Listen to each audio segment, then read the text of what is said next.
Good evening.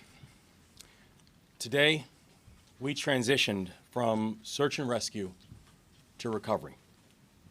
We need to bring a sense of closure and comfort to the families, and we take that very seriously. And to all the families, I say, estamos contigo, ahora y siempre.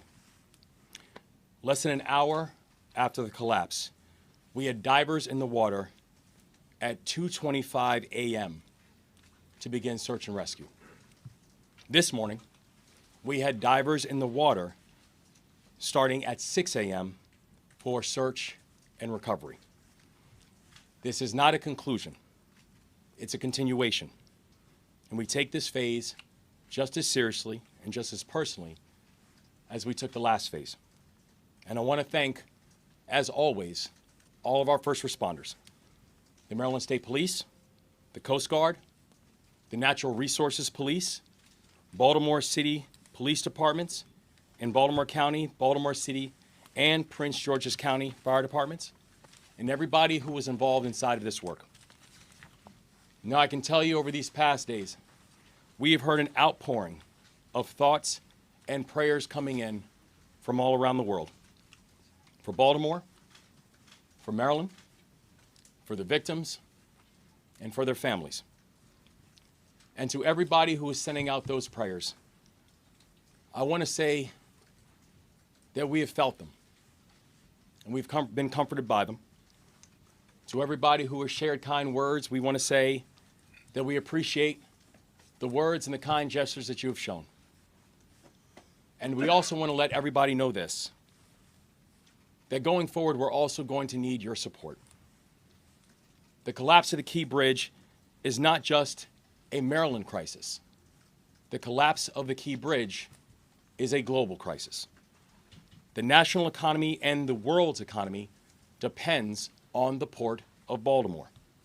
The port handles more cars and more farm equipment than any other port in the country. Last year alone, the port handled $80 billion of foreign cargo, the largest in the country. Now, in the last 24 hours, that we've had a chance to work with the Navy to mobilize major resources all around to be able to make sure that we are getting things moving, and this has happened at record speed. And I was informed that they are still assessing the area and organizing with a thorough plan of action. This afternoon, I also had the chance to meet with the Maryland Department of Transportation and my executive team and all the leaders there. And we talked about how we are going to continue to mobilize assets at all levels of government and society to make sure that we are moving forward collectively with our response. Today also, Maryland submitted our request to the Biden-Harris administration asking for emergency relief funds to assist in our work going forward. And I had the opportunity to speak to the president again today by phone. I'm thankful also that we're here joined by Tom Perez, who I know is also going to share words later on. And Tom, it's wonderful to see you here, and thank you for the continued support and work. So the thing we know is this. I do not know at this point what the total costs are going to be. I do not yet know what the full timeline is going to be. But the thing that I do know is that the task in front of us, it will be real. It will be daunting. But despite this task ahead of us being daunting, I can tell you right now, our resolve is unshaken. We will get to completion. We will do it together. This work will take time, but we are going to make sure that we are going to leave no one behind. We are going to take care of our people. At least 8,000 workers on the docks have jobs that have been directly affected by the collapse. We need to make sure we're supporting them in this moment, and we need to make sure that we are getting them back on the job. And the same goes for many others that have been affected by this crisis, both directly and indirectly. We are going to move forward together because that's what we do. Because we are Maryland tough and Baltimore strong. I will now turn it over to Colonel Butler from the Maryland State Police for updates. Thank you, Governor. I'm Colonel Roland L. Butler, Jr., Superintendent of the Maryland Department of State Police. This morning, as the Governor said, we moved from search and rescue to search and recovery. The Maryland State Police, along with the underwater recovery teams, supported by state, local, and federal partners, made a tragic finding. Shortly before 10 a.m., divers located a red pickup truck submerged in approximately 25 feet of water in the area of the middle span of the bridge. Divers recovered two victims of this tragedy trapped within the vehicle. The victims were identified as Alejandro Hernandez Fuentes, 35 years old, of Baltimore, and Dorlian Ranial Castillo Cabrera, 26 years old, of Dundalk. Their family members were notified just over an hour ago in person by Maryland State Police personnel with crisis intervention personnel present. Knowing the gravity of this, we provided them with a list of resources that they can refer to and refer their friends and family to. At this point, based upon the conditions, we're now moving from a recovery mode to a salvage operation. Because of the superstructure surrounding the vehicle, what we believe are the vehicles, and the amount of concrete and debris, divers are no longer able to safely navigate or operate around that. We have exhausted all search efforts in the areas around this wreckage, and based on sonar scans, we firmly believe that the vehicles are encased in the superstructure and concrete that we tragically saw come down. At this point, as this moves to a salvage recovery effort, the Maryland State Police will continue to support the Unified Command as the salvage assessment phase takes place, and the U.S. Coast Guard will brief you additional information regarding what to expect and possibly how long this could take. But I'll tell you now, there's no definitive timeline on this. Please be patient. Please keep the family members in mind. In coordination with our FBI partners, we've determined the countries of origin of those that are presumed deceased to be Mexico, Guatemala, El Salvador, and Honduras. The notifications to these individuals' family members and loved ones outside of the United States is being handled by the Federal Bureau of Investigation in accordance with their established protocols. Again, I encourage you all to think about these people and those that they love and they lost. They're going to need your love and support. Now hand it off to the Admiral. Good evening. My name is Rear Admiral Shannon Gilreath. First, I want to say our deepest condolences and sympathy go out to the families of the impacted individuals. I also want to announce that the Coast Guard, along with our federal and state and local agency partners, have stood up a unified command. Our number one priority in that unified command is to reopen the waterway so that we can safely move commerce in and out of the Port of Baltimore. That's our number one priority. We're going to do that as soon as possible and as safely as possible. So that's what we're doing from a unified command perspective. Thank you very much.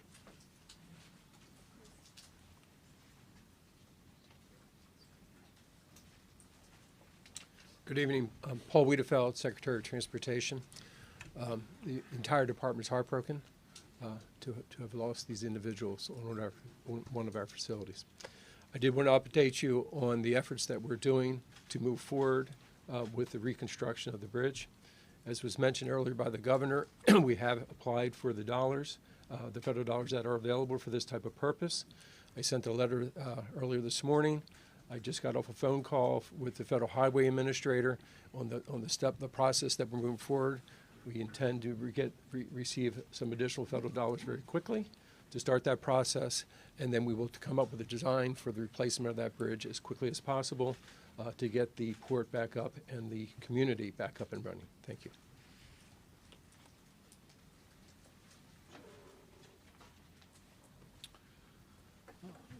Senator Ben Cardin, first let me express our deepest condolences to the families of the victims of this horrible tragedy. And I also want to personally thank all the first responders. I had a chance to see firsthand some of the diving activities, and it was extremely challenging, to say the least. And we know that the quick action of our first responders saved lives by keeping vehicles off the bridge before it collapsed. So I really want to congratulate our first responders. When you have a catastrophic event like this that affects transportation infrastructure that's critically important to our community and to our region, the federal government comes to your help.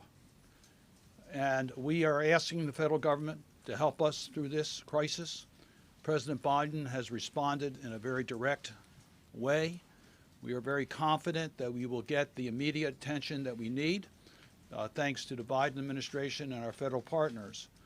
We also will need the help of the Congress. Senator Van Hollen and I will be working with our entire congressional delegation to make sure that we provide the necessary authorization, support, and resources to make this recovery complete, and that we can move as quickly as possible.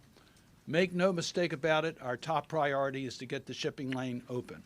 We recognize that every day it's closed, the impact it has not just on Baltimore and our economy, and the state of economy, but in our country, and affects the global supply chain.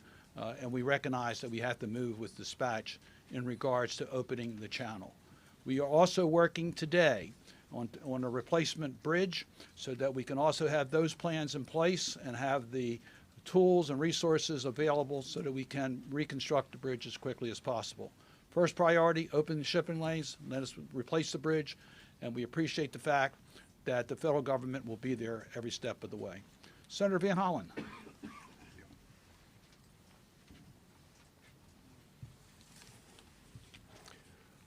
I want to start where the governor and Senator Cardin and others did by saying to the families of the 6 that we lost in this tragic accident that our hearts go out to you, and we as the Maryland family will do everything we can to provide you with the resources that you need in this very difficult time.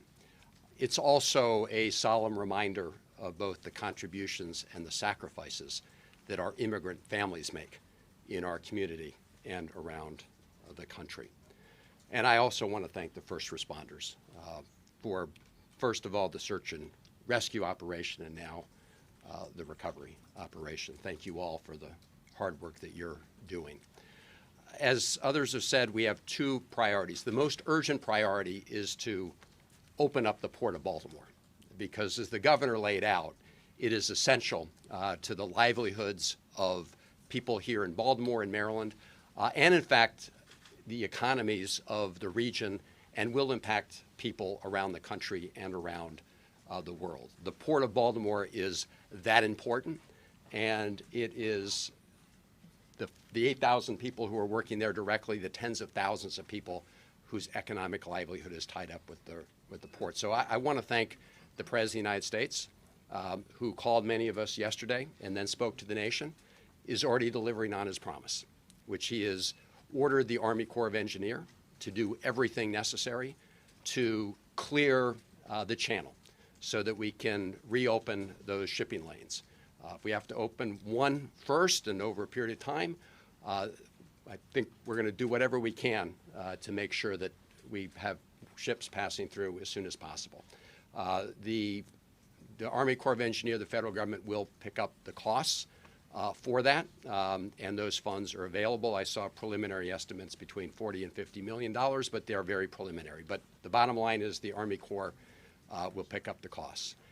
I want to commend the governor and his team for their fast action in putting forward the notice that they're going to apply for the federal emergency relief fund, part of the federal Department of Transportation's program, the Federal Highway Administration. We will be working very closely with the governor, Secretary Wiedefeld, and others, and their team as you process that.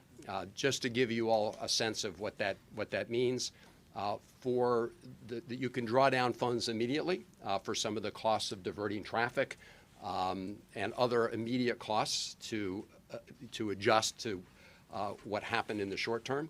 And then going forward, that relief fund provides a strong federal match. We believe it will be 90-10 in terms of the federal share. For the 10% remainder, Senator Cardin and I will be working very closely with the President and our colleagues in the Congress to make sure that we meet President Biden's pledge to do as much as possible to make sure that the federal government picks up the costs. Some have asked about the ship owners themselves. Obviously, as the NTSB conducts its review, we'll have a better idea of exactly what happened. And if anybody is liable for negligence or wrongdoing, you can be assured that we will be pursuing those funds as part of the cost share. From the congressional point of view, we will be pursuing, as I say, what we hope will be about 10% of the total costs through the legislative process. We will push to make any increases necessary in that emergency federal fund, and again, put forward legislation.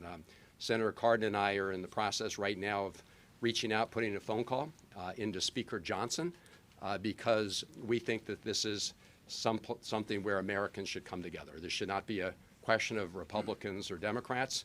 This is an American challenge. We are a great American city here in Baltimore, and we're hoping that all of our colleagues will come together and join us in making sure we rebuild the bridge.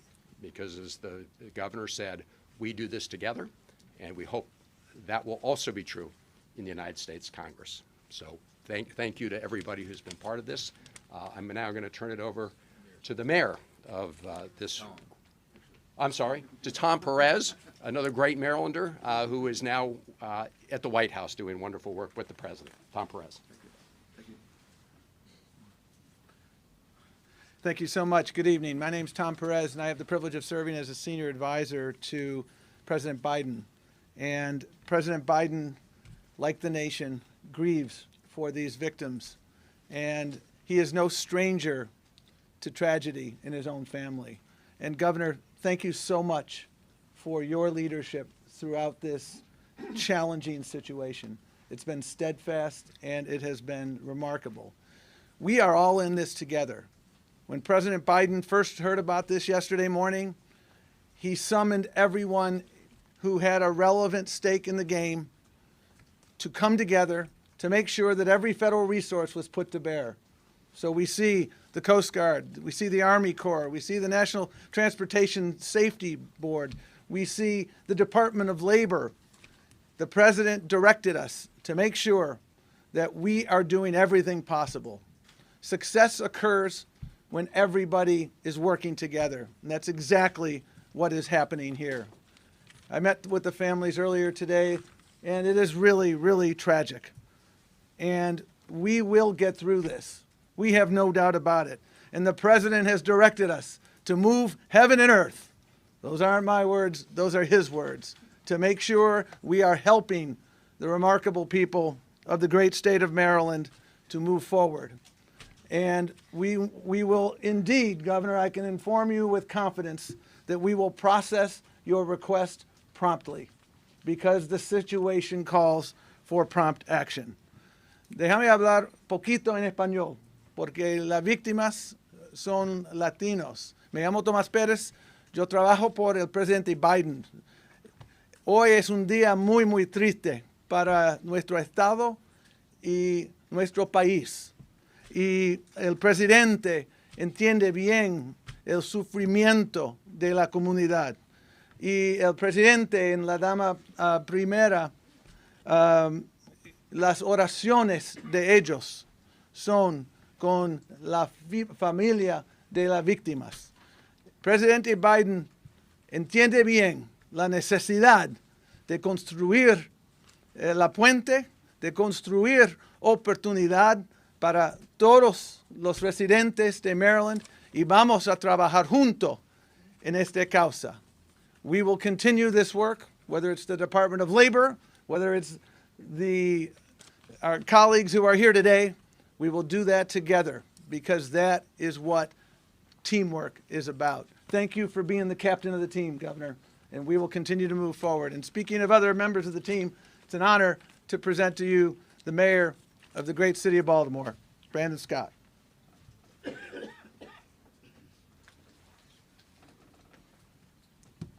Good evening. First and most importantly, to each of the families, know that my heart and the heart of the entire city of Baltimore is with you and will be with you forever. To every first responder, whether you're from Baltimore Fire, Baltimore Police, Maryland State Police, or the Coast Guard, our county partners, thank you. Thank you for being fearless and selfless and for putting your life at risk to save others, as you did yesterday, today, and each and every day. To Baltimore, we are all hurting, but we must be reminded in this moment that we are Baltimore. The city of Baltimore cannot be broken. We will continue to work with our federal and state partners through this. We will not be broken, but we are asking today also for some patience. As you heard, we will reopen the channel as quickly as possible, but it's just important that it's done the right way. We also, well, this is me, I'm also asking for folks to have a little bit of decency and respect. Don't spread misinformation. Don't play bridge engineer online or in the media. Remember that these are people's family members who lost their lives simply trying to make transit better for the rest of us. We are strong. Our spirit in our city is strong and cannot be broken. We will rebuild and heal the Baltimore way, and that's together. Thank you, and I'll turn it back over to the governor.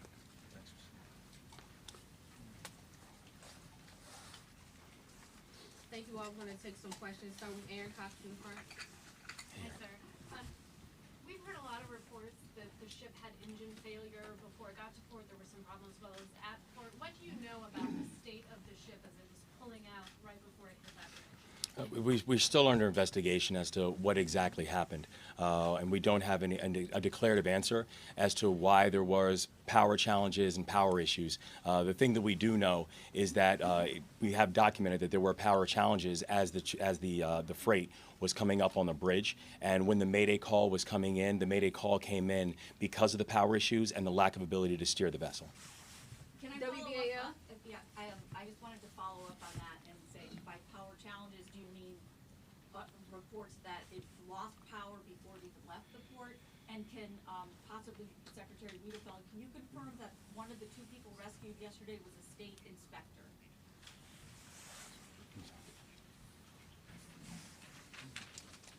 Yes, one of them was an inspector, actually with a contractor, but not with the firm that was doing the work.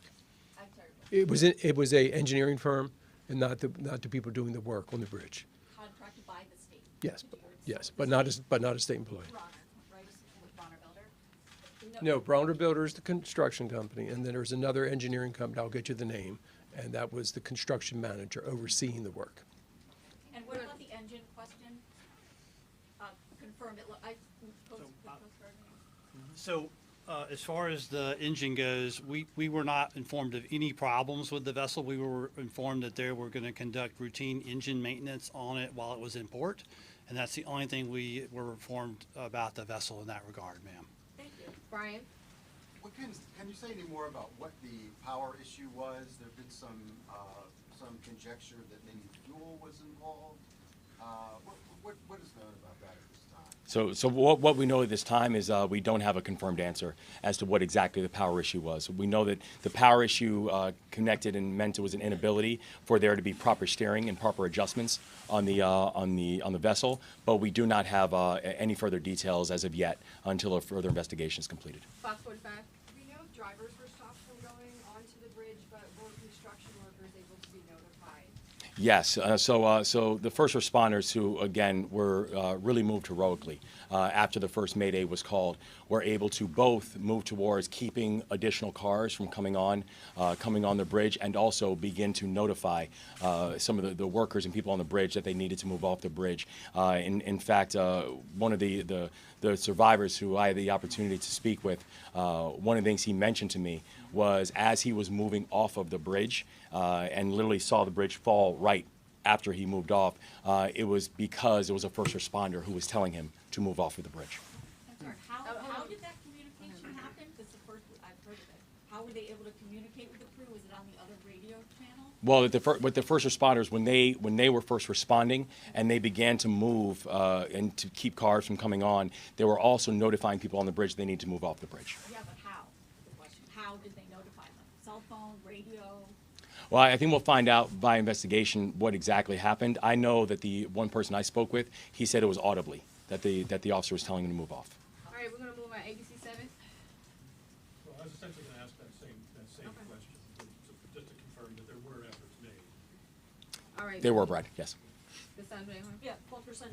Do you support the proposed Port Act in spite of the state's current fiscal situation?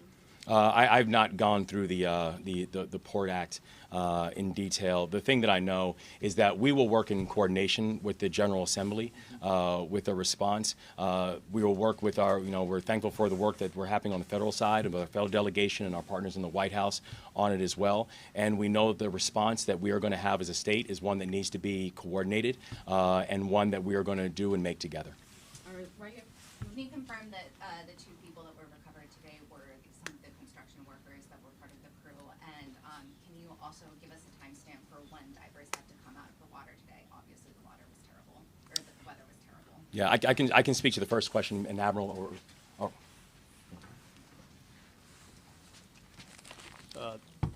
Your first question, as I understand it, shortly after 10 a.m., the divers located the vehicle. It took them a while to secure that vehicle properly, place airbags around the vehicle. Then it was very slow traveling to tow that vehicle to the shoreline. At some point, they realized that the water's depth would not support towing it all the way in. It was at that point the deceased were removed from the vehicle and brought to the shore, where they were placed in the custody of the medical examiner's office. Second part of your question was? Can you just confirm those two, those were two of the construction workers, two of the six? They were both working for the construction company. One of the individuals was identified by a driver's license in his pocket. The other individual was identified by fingerprint. So what time did all the searching stop today, or the in-water searching stop? Was it at that? The in-water searching stopped at about 4 o'clock today. The divers did exhaust the search area around that to ensure that they couldn't get in there. The sonar supported the conclusion that the divers all reached, and you had divers working from multiple jurisdictions, and the sonar simply said that they could not get to that area because it was fully encased in the superstructure. Now, once that salvage effort takes place and that superstructure is removed, those same divers are going to go back out there and bring those people closure. All right, next question. Governor, are you now ruling out that there were any other vehicles or potential victims beyond the six? Yeah, the information that we have as of right now is that there were no additional vehicles. There will still be a full investigation conducted, but we have no information as of right now that shows that there are additional vehicles. And briefly, the nationalities, if you would, of the two victims recovered today. Nothing.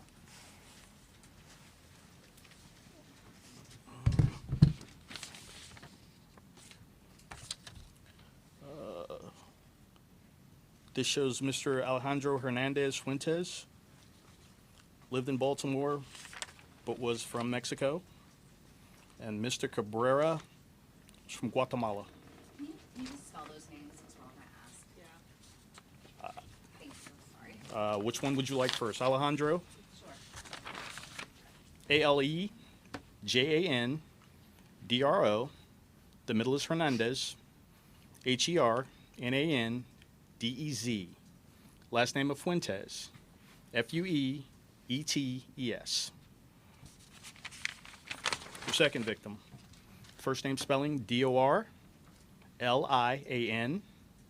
His two middle names Ronial.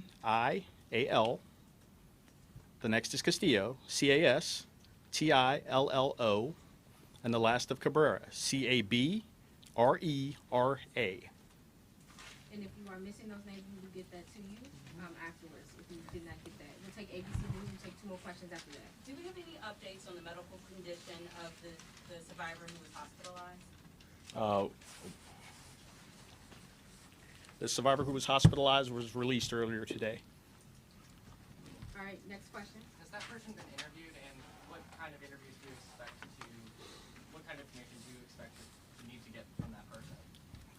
Obviously, we're looking for any information pertaining to this tragedy. He has been interviewed. There will probably be follow-up interviews conducted by the Maryland State Police and NTSB, as well as federal partners. Have you learned anything in those that you think is important to what happened in the moments before? At this juncture, I would be remiss if I went into what's going on in an ongoing investigation. All right, Brad, one more time. Are barges with cranes on the way? I know there's no way to have a time frame for getting things reopened, but I guess I'm essentially asking, is help physically on the way? And do you have a time frame for when things can start being lifted from the water? I don't have a time frame on the actual lift yet because we're still putting those plans together. We're going to lift as soon as possible. We do have barges on the way and the crane barges as well. They're coming as we speak now, sir. We're going to take one final question. Anyone have a question? Yeah, I have a question. We understand, at least in the past, that the cargo ships were tugged, brought by tugs through and underneath the bridge, but that stopped several years ago for various reasons. Is there any, I'm not sure it's a local question, but is there any plans to maybe, once it's open, reinstitute that and have these ships tugged out? I'm sure you know, no matter, it could have been going 1 knot and it could have taken the bridge down, some say. So, are there plans to change the protocol because of this? We will obviously investigate all protocols associated with this. We'll also look to the NTSB and some of their recommendations because they'll review every process that we follow at the Port of Baltimore. Thank you, That's out. everyone.